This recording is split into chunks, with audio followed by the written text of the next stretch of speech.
Lagi asik santai, tiba-tiba tenggorokan gatal dan batuk kering. Pasti rasanya ganggu banget ya. Rasanya perih. Dan kadang bikin suara jadi serak. Tapi jangan buru-buru panik.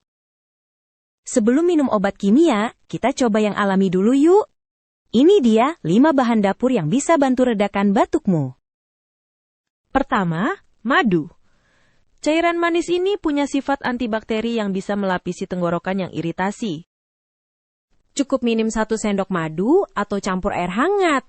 Tenggorokan langsung terasa lebih nyaman deh. Kedua, kunyit. Rempah kuning ini mengandung kurkumin yang jago banget lawan peradangan. Ketiga, air garam. Kumur air garam hangat itu cara klasik yang efektif, bersihkan kuman di tenggorokan. Keempat, jahe. Sensasi hangatnya jahe bisa bikin otot tenggorokan jadi lebih rileks dan lega. Kelima, nanas. Buah ini punya enzim bromelain yang ternyata bagus buat redakan batuk loh. Tapi ingat ya, kalau batuknya tak kunjung membaik, segera konsultasi ke dokter. Jaga kesehatan selalu ya teman-teman. Sampai jumpa di tips sehat berikutnya.